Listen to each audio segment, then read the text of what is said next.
हाँ जी दोस्तों, तो फटाफट से शुरू करते हैं अपने सेकेंडरी रूल्स ऑफ इंटरप्रिटेशन को और शुरू के साथ साथ फटाफट से इसको खत्म भी करते हैं। एज सच कुछ बहुत ज्यादा बातें नहीं है, बहुत सिंपल सिंपल से रूल्स हैं और बहुत छोटे छोटे से रूल्स हैं। इसी वीडियो के अंदर कुछ एक मिनट्स के अंदर ये खत्म आपका हो जाएगा। दो रूल है इसके अंदर। सबसे पहला रूल आता है आपका इफेक्ट ऑफ यूजेज। अब पहले आपको इसको समझना है कि कहीं ना कहीं आपके पास कुल 8 रूल थे। 6 रूल कैटेगराइज कर दिए गए आपके प्राइमरी रूल्स ऑफ इंटरप्रिटेशन के अंदर और 2 रूल कैटेगराइज कर दिया गया है आपके सेकेंडरी रूल्स ऑफ इंटरप्रिटेशन में। सेकेंडरी रूल्स का इसका होने का बस इतना सा मतलब है कि कभी भी आप इंटरप्रिटेशन करने जाओगे तो पहले कोशिश करोगे कि इन 6 रूल से काम चला लें, और अगर नहीं बात बनेगी तो फिर आप सेकेंडरी रूल्स ऑफ इंटरप्रिटेशन का भी यूज कर सकते हो। तो आपको इसमें ज्यादा क्लासिफिकेशन के डीप में नहीं जाना कि why this is primary and why this is secondary. The thing is कि टोटल 8 रूल्स हैं। 6 आपने प्राइमरी कैटेगरी में देख लिए, 2 आप देखोगे सेकेंडरी कैटेगरी में। मोटा मोटा हेल्प करते हैं ये इंटरप्रिटेशन करने के लिए, तो ज्यादा और इसके अलावा कुछ पर्पस इनका बचता नहीं है कि रूल्स का मोटा मोटा क्या पर्पस है। तो जी पर्पस तो यही है कि इंटरप्रिटेशन में ये मदद करेंगे, इंटरप्रिटेशन कैसे करना है उसमें आपको सहयोग प्रदान करेंगे। चलिए पहला रूल देखते हैं। सबसे पहले जो कह रहा है इसका नाम क्या है, इफेक्ट ऑफ यूजेज। अब इफेक्ट ऑफ यूजेज को आप कैसे समझ सकते हो, तो आपको ध्यान होगा एक रूल आपने पढ़ा था पर्पसिव कंस्ट्रक्शन। पर्पसिव कंस्ट्रक्शन जो था उससे मिलता जुलता है आपका इफेक्ट ऑफ यूजेज। मैं कह रहा हूं मिलता जुलता है, सेम नहीं है। पर्पसिव जो आपने देखा था कंस्ट्रक्शन, उसमें आपने ये देखा था कि सर जी कभी भी कोई एक्ट या लॉ आता है तो एक्ट जब आता है तो आपको देखना होता है कि इसके पहले क्या लॉ था, उसके अंदर क्या कमी थी, उस कमी को इसने किस तरीके से दूर किया और उसका क्या रीजन था। इस टाइप से हम पुराने हिस्ट्री, पुराने बैकग्राउंड को जाके समझने की कोशिश करते हैं, एंड बिकॉज ऑफ दैट हमें करंट का सिनेरियो बहुत अच्छे से पता लग पाता है और बिल्कुल सही तरीके से हम उसको इंटरप्रेट कर पाते हैं। तो ये बात आपको कह के चल रहा था कौन, पर्पसिव कंस्ट्रक्शन, जो कि हमने स्टार्टिंग में देखा था, जो कि हमारा हिडन रूल था, बेनिफिशियल कंस्ट्रक्शन था। ठीक है सर। अब इफेक्ट ऑफ यूजेज भी आपको कहीं ना कहीं कुछ कुछ ऐसी बात कर रहा है। ये बात कर रहा है कि फिर से भाई साहब ऐसा करो, पुराने जमाने में जाओ, पुराने जमाने जाके समझो कि क्या मीनिंग निकाली जाती थी, क्या लॉ हुआ करता था, उस टाइम के लोगों के क्या ओपिनियन हुआ करते थे, किस तरीके से वो फैक्ट फाइंडिंग करते थे, क्या उनकी अंडरस्टैंडिंग थी और क्या वो करेक्ट थी नहीं की थी, क्या किस तरीके से आपको उसको करंट लॉ के अंदर लाया गया है, करंट एक्ट के अंदर लाया गया है। तो जब आप उसकी यूजेज को समझोगे कि किस तरीके से वो यूज किया जाता है, उसके इफेक्ट को समझ लोगे, तो आपका इंटरप्रिटेशन करना काफी ज्यादा आसान हो जाएगा। तो कहीं ना कहीं मोटी मोटी उसकी बात करता है कि भाई साहब जो पुराने कस्टम थे, पुराने कस्टम का मतलब क्या हुआ कि पहले जो लॉ को इंटरप्रेट किया जाता था तो उसके क्या तौर तरीके थे, क्या रीति रिवाज था, किस तरीके से उसको हम इंटरप्रेट करते थे। अगर हम उस कस्टम को समझ लेंगे ना तो वो हमारा एक तरीके के बहुत ही बेस्ट इंटरप्रेटर माना जाता है। कि अगर आप पुराने तरीके से समझ जाओगे कि किस तरीके से पहले इंटरप्रेट किया जाता था तो वो आपका एक बेस्ट वे है इंटरप्रिटेशन का, नंबर 1। फिर इसके अंदर एक और बात करेगा क्या कि भाई साहब जो भी डॉक्यूमेंट्स वगैरह हैं उसको जब आप रीड करो ना तो उसको इस तरीके से रीड करो कि जब वो आया था, लेट सपोज कि कोई एक्ट है, वो एक्ट है आपका 100 साल पुराना, तो आप अपनी थिंकिंग को 100 साल पुरानी लेके जाओ और उसके टाइम की थिंकिंग के साथ उसकी इंटरप्रिटेशन का करो, तब जाके आपको एक्चुअल में पर्पस समझ में आएगा और तब जाके आपका इंटरप्रिटेशन जो है वो आसान हो पाएगा। तो मुद्दा क्या है कि जब भी आप इंटरप्रिटेशन करो, किसी भी डॉक्यूमेंट की रीडिंग करो, तो उसको ये मानते हुए करो कि वो जिस टाइम का डॉक्यूमेंट है उस टाइम के जोन में, उस टाइम की सिचुएशन में आप उसको समझने की कोशिश कर रहे हो, तो आपको बेस्ट इंटरप्रिटेशन प्रोवाइड होगी। तो कहने का मतलब क्या है कि ये जो रूल है ये आपको देता है कि यूज किस तरीके से करना है और उसका किस तरीके से आप इफेक्ट ले सकते हो, उसके ऊपर बात करता है आपका ये सेकेंडरी रूल। देखते हैं मॉड्यूल क्या कह रहा है। यूजेज और practice developed under the statute is indicative of the meaning recognised to its words by the contemporary opinion. मतलब कि भाई साहब जो भी स्टैट्यूट का आपका यूजेज है, ये स्टैट्यूट को आप जिस तरीके से प्रैक्टिस में लेके आते हो वो एक कहीं उसकी इंडिकेशन देता है कि इस तरीके से इसका मीनिंग निकाला जा सकता है। मतलब क्या हुआ कि कोई भी स्टैट्यूट है उसको किस तरीके से यूज किया जा रहा है, कैसे उसको अपनाया जा रहा है, कैसे उसको प्रैक्टिकली डेवलप किया जा रहा है, किस तरीके से उसको यूज में लाया जा रहा है। अगर आप उसको समझ जाओगे तो वो आपको एक मीनिंग की इंडिकेशन दे देगा कि भाई साहब इस तरीके से इसको यूज किया जा रहा है, इसके इस कह सकते हो आप वे में जाके इसकी मीनिंग ढूंढोगे तो आपको एग्जैक्ट सही रिजल्ट मिलेगा। ये इसका कहना चाहता है पहला पॉइंट। कहीं ना कहीं इसके अंदर 3 पॉइंट है, तो पहला पॉइंट आपको ये कहना चाह रहा है कि भाई साहब जो उसका यूजेस है या जो उसकी प्रैक्टिस है वो आपको एक इंडिकेशन देती है कि इस तरीके से आप मीनिंग इसकी रिकॉग्नाइज कर सकते हो, फाइंड आउट कर सकते हो। A uniform notorious practice continued under an old statute and inaction of the legislature to amend the same are important factors to show that the practice so followed was based on current correct understanding of the law, मतलब कि कोई पुराना practice चलता आ रहा था, कोई uniform practice चलता आ रहा था किसी पुराने ओल्ड स्टैट्यूट का, तो अगर आप उसकी प्रैक्टिस को समझ जाओगे, किस तरीके से उसको यूनिफॉर्म प्रैक्टिस में लाया जा रहा था, किस तरीके से उसकी एप्लीकेबिलिटी की जा रही थी, तो उसके थ्रू आप एक करेक्ट अंडरस्टैंडिंग फॉर्म कर लोगे और आपको पता लग पाएगा कि किस तरीके से उसकी इंटरप्रिटेशन करनी है। और लास्ट जो एरिया आता है वो ये आता है कि भाई साहब कभी भी किसी की भी यूजेस को या प्रैक्टिस को अगर एक अप्रूवल मिल जाती है, किसकी अप्रूवल, जुडिशियल या फिर लेजिस्लेटिव अप्रूवल मिल जाती है, तो ऑब्वियस सी बात है कि उस पर वेट ज्यादा हो जाता है, मतलब वो ज्यादा विश्वसनीय हो जाता है।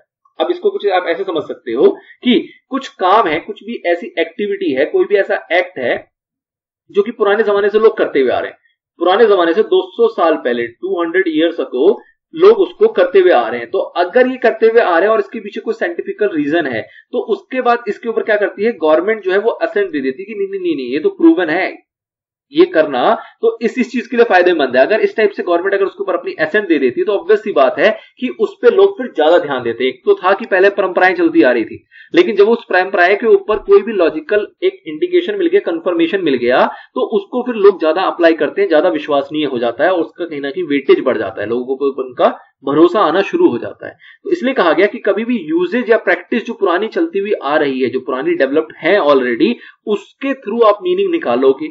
मीनिंग जब निकालोगे तो आप उसकी सिचुएशन को अंडरस्टैंड करने की सोचोगे जिस सिचुएशन में उस लॉ को बनाया गया था, और अगर उसके ऊपर फिर जब उस टाइप की आप प्रैक्टिस को एक अप्रूवल भी दिलवा दोगे, किसका, जुडिशियल या लेजिस्लेटिव, तो कहीं ना कहीं उस यूजेस के ऊपर आपको एक वेट मिलेगा। वेट का मतलब यहां पे ये है कि उसको लोग रिलायबली इंटरप्रिटेशन में यूज करना शुरू कर देंगे। तो ये आपका एक नंबर 1 रूल हो जाता है।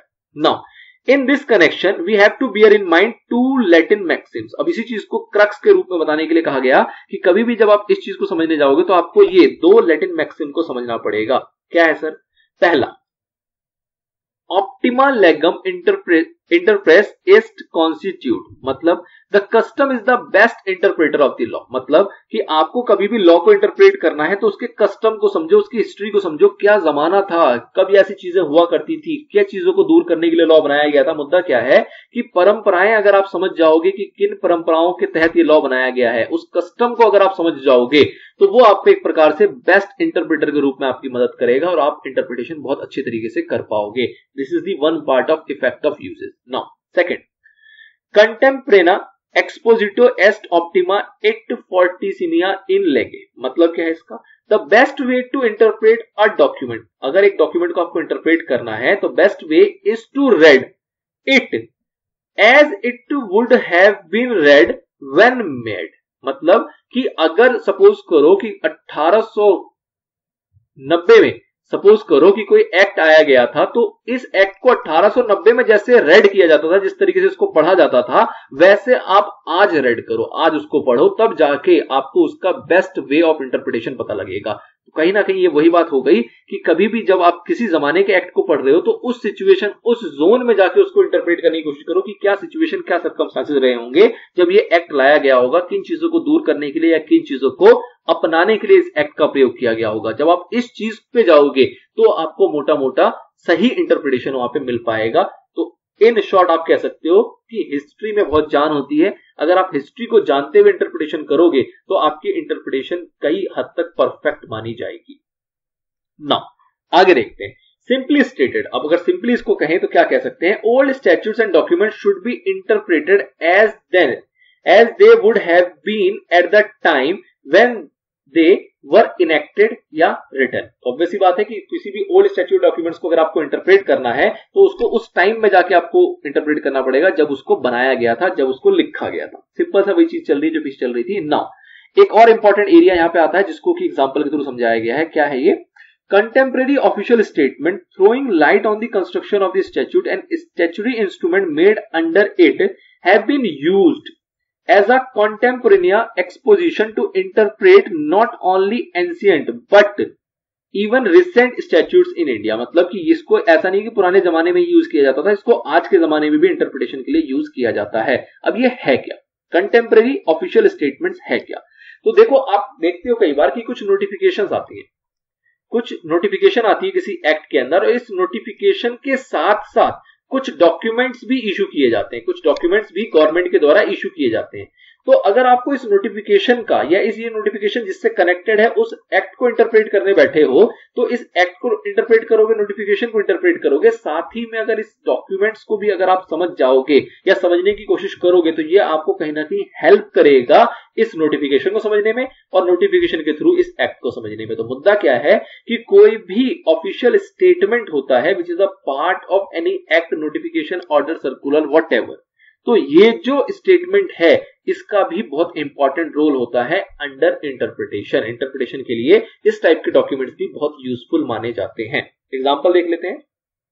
Documents issued by the government simultaneously with the notification, notification के साथ साथ कुछ डॉक्यूमेंट भी इशू किया गवर्नमेंट ने under section 16(1) of the securities contract regulation act 1956 were used as a contemporaneous एक्सपोजिटो ऑफ द नोटिफिकेशन। मतलब कहीं ना कहीं उसका एक ऑफिशियल स्टेटमेंट माना जाएगा जो कि उसी का पार्ट है।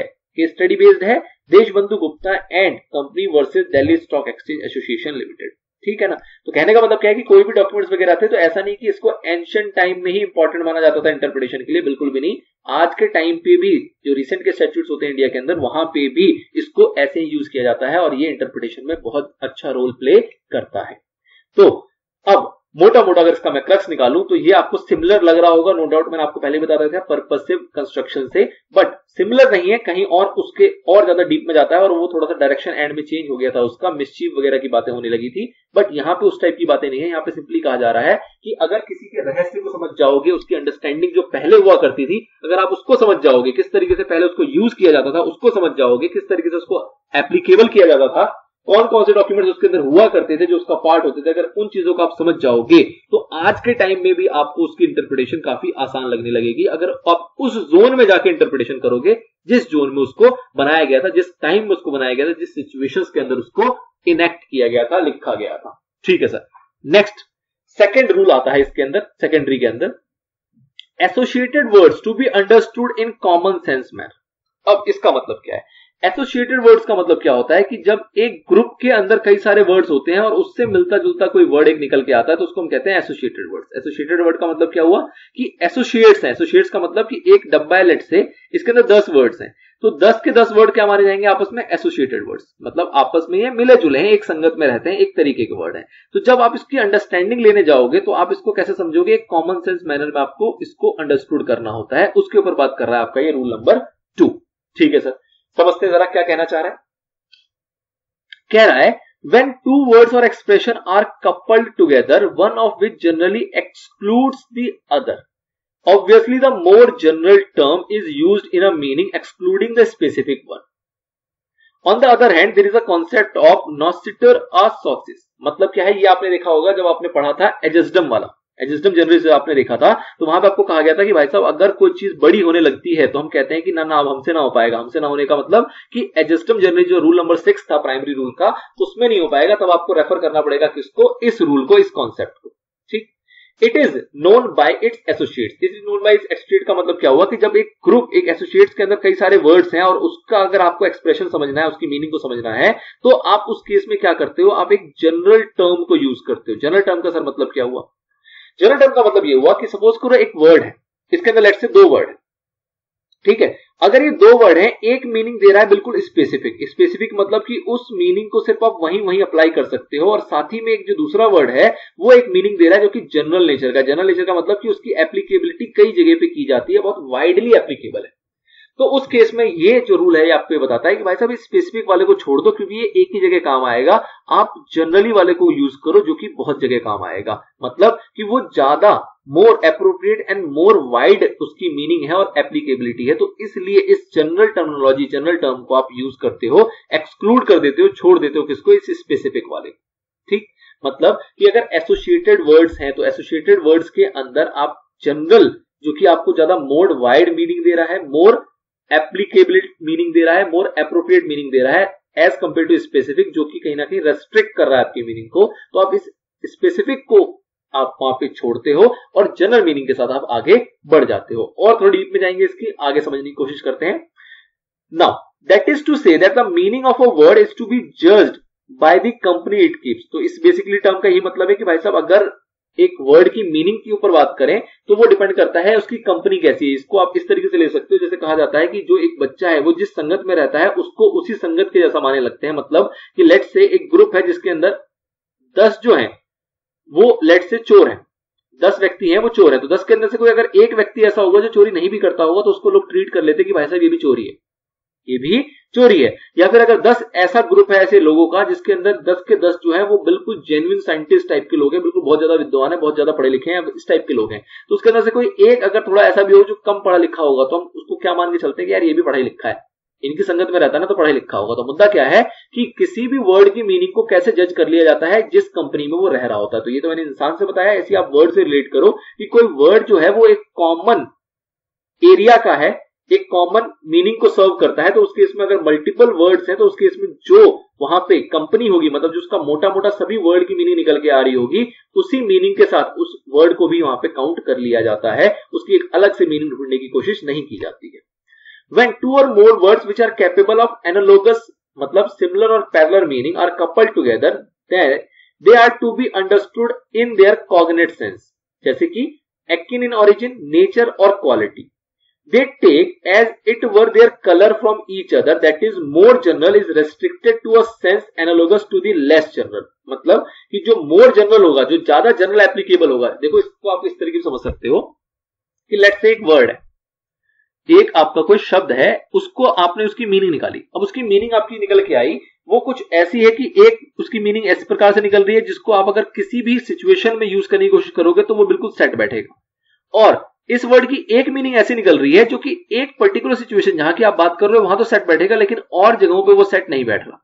तो इस सिचुएशन में कहा जा रहा है कि भाई साहब हम इस परफेक्ट वाले को, जो ज्यादा जनरल है, ज्यादा साधारण है, ज्यादा साधारण व्यक्ति है जो कि हर जगह फिट बैठ सकता है, एक होता है भाई साहब स्पेशल टाइप, एक व्यक्ति है जो स्पेशल टाइप है भाई साहब, वो सभी पार्टी में फिट नहीं बैठता, उसको दिक्कत हो जाती है, लेकिन एक ऐसा बिल्कुल नेचुरल नॉर्मल बंदा है, वो कहीं भी जाता है उस जैसा हो जाता है, अपने आप को उस रंग में रंग लेता है। तो वैसे ज्यादा जनरल टर्मिनोलॉजी, ज्यादा जनरल वर्ड को ज्यादा एक्सेप्टेंस मिलती है। ठीक, it is the rule wider than the rule of एडजस्टम जनरलिस्ट। ऑब्वियसली बात है, जब हमने एडजस्टम जनरलिस्ट देखा था तो वहां पे एक जगह पे एडजस्टम जनरलिस्ट ने हाथ खड़े कर दिए थे और कहा था भाई साहब अब जाना आप नॉस्टिचर असोसिस के पास, क्योंकि हमारे मतलब की बात ये नहीं रह गई। तो कहीं ना कहीं ये जो रूल है ये कंपैरेटिवली वाइडर है एज कंपेयर टू एडजस्टम जनरलिस्ट। रेदर एडजस्टम जनरलिस्ट is only an application of the नॉस्टिचर असोसिस। It must be borne in mind that nocitor associs merely a rule of construction and it cannot prevail in case where it is clear that the wider words have been deliberately used in order to make the scope of the defined word correspondingly wider। मतलब कि अगर wider word को आप इस purpose के साथ use कर रहे हो, किस पर्पस के साथ यूज कर रहे हो कि भाई साहब पूरा का पूरा जो कॉन्सेप्ट है, पूरा पूरा जो स्कोप है वो वाइड हो जाए, तो उस केस में ये रूल जो है वो आपका एप्लीकेबल नहीं होता। उस केस में आपका ये रूल एप्लीकेबल नहीं होता। ये रूल तभी एप्लीकेबल होगा जब उस केस में सिर्फ उसी पर्पस के लिए, उसी वर्ड को एक वाइडर सेंस में यूज किया जा रहा है जिसके अंदर आप स्कोप को इनहेंस करने की कोशिश नहीं कर रहे हो। एग्जांपल देख लेते हैं।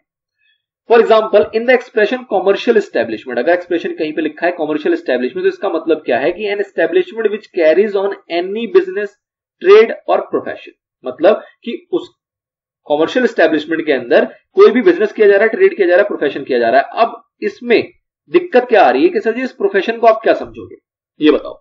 अब क्या हुआ, एक संगत है, एक संगत है। संगत ये है कि यहां पे तीन एक जैसे वर्ड है, बिजनेस है, ट्रेड है, प्रोफेशन है। तो जब ये एक संगत में है तो ये बताओ, प्रोफेशन तो एक अलग मीनिंग देता है। प्रोफेशन का मतलब क्या हुआ, लाइक एक सीए प्रोफेशनल है, एक डॉक्टर है वो प्रोफेशनल है, तो ये एक अलग मीनिंग दे रहा है। तो एक अगर सीए का ऑफिस होगा या डॉक्टर का ऑफिस होगा, क्या कॉमर्शियल एस्टेब्लिशमेंट माना जाएगा? या कोई डिस्पेंसरी होगी किसी की, कोई प्राइवेट क्लिनिक होगा किसी डॉक्टर का, तो क्या वो कॉमर्शियल एस्टेब्लिशमेंट माना जाएगा? क्योंकि प्रोफेशन का मीनिंग तो यही निकल के आता है। तो इस चीज को यहां पे रोका जाता है, इस रूल के अंदर इस चीज को रोका जाता है। वो क्या कहता है कि भाई साहब ये देखो ना कि किस ग्रुप में है, किस ग्रुप में है, और वो ग्रुप क्या मीनिंग दे रही है, ज्यादा जनरल मीनिंग कौन सा दे रहा है। मतलब क्या हुआ कि अगर एस्टेब्लिशमेंट जो कैरी करता है बिजनेस ट्रेड, तो बिजनेस ट्रेड जो है वो एक ज्यादा जनरल मीनिंग दे रहा है एज कंपेयर टू प्रोफेशन। तो प्रोफेशन को आपको इसके संदर्भ में समझना है, ट्रेड और बिजनेस के संदर्भ में ज्यादा प्रोफेशनल में आपको डीप घुसने की जरूरत नहीं है, क्योंकि ये प्रोफेशन वर्ड जो है ये एक स्पेसिफिक मीनिंग भी देता है जो कि बिल्कुल डिफरेंट हो जाएगा इस एरिया से, और इसलिए इसकी इस मीनिंग पे आप ध्यान नहीं दोगे। ये स्पेसिफिक मीनिंग दे रहा है एक सीए का ऑफिस या फिर एक प्राइवेट डिस्पेंसरी, उसके ऊपर ध्यान नहीं दिया जाएगा। Now the term profession was construed with the associated words, मतलब कि जो ये टर्म है प्रोफेशन, जब आपको इसकी मीनिंग निकालनी होगी तो मीनिंग कैसे निकालोगे? एसोसिएटेड वर्ड से निकालोगे, जैसे कि business, trade. And it was held that private dispensary was not with in the definition. तो इसलिए यहां पे कहा गया कि भाई साहब अगर कोई प्राइवेट डिस्पेंसरी है, फॉर एग्जांपल किसी सीए का ऑफिस है, जो मैं बार बार कह रहा हूं, किसी डॉक्टर का क्लिनिक है, तो वो आपका इस डेफिनेशन के अंदर कवर नहीं किया जाएगा। इसके ऊपर केस स्टडी आपकी है Devendra M Surti, doctor versus state of Gujarat. ठीक है, तो अब एक बार और इसका क्रक्स समझते हैं कि सर जी अगर ग्रुप ऑफ वर्ड्स हैं, ग्रुप ऑफ वर्ड्स के अंदर कई सारे वर्ड हैं जो कि कहीं ना कहीं एक प्रकार का सिमिलर मीनिंग दे रहे हैं। ठीक है सर, सिमिलर मीनिंग जब दे रहे हो और कोई एक वर्ड ऐसा है जो कहीं ना कहीं स्पेसिफिक मीनिंग भी दे सकता है, अगर आप इसकी मीनिंग निकालने बैठोगे तो ये एक स्पेसिफिक मीनिंग भी दे सकता है, तो हम कह रहे हैं भाई साहब इस स्पेसिफिक को आपको नहीं देखना और इस वर्ड को भी इसी के संदर्भ में समझना है, ताकि ये कहीं ना कहीं सिमिलर मीनिंग ही दे। ठीक है, क्यों? क्योंकि ये एक एसोसिएट्स के अंदर है, एक ग्रुप के अंदर है, और ये ग्रुप के अंदर है तो ये प्रोफेशन भी इनके जैसा ही हो गया, ये प्रोफेशन भी ट्रेड के जैसा ही हो गया है। मतलब कि अगर ये दो नालायक हैं तो ये समझदार बच्चा भी इनके साथ रह के क्या हो गया? नालायक हो गया। अब आपको इसको समझदार नहीं समझना, इसको नालायक ही समझना है। तो कहीं ना कहीं इसका क्रक्स मीनिंग ये निकल के आ रहा है ना। एक और एग्जांपल है, the term entertainment would have a different meaning when used in the expression. अब कह रहा है कि एक एंटरटेनमेंट वर्ड है, अब डिपेंड करेगा कहां यूज हो रहा है। इंटरटेनमेंट वर्ड को आप जहां यूज करोगे उस हिसाब से उसकी एक डिफरेंट मीनिंग निकल के आती है, जैसे कि house for public refreshment, resort and entertainment, then it is generally understood meaning of theoretical, musical और सिमिलर परफॉर्मेंस। मतलब कि अगर इस टाइप के फ्रेज के अंदर एंटरटेनमेंट वर्ड की आप मीनिंग निकालोगे जहां पे लिखा हुआ है house of public entertainment, resort और एंटरटेनमेंट, तो इसका मतलब क्या निकल के आता है कि भाई साहब मीनिंग कुछ इस प्रकार से आ रही है कि थ्योरेटिकल, म्यूजिकल और सिमिलर परफॉर्मेंस की बात हो रही है।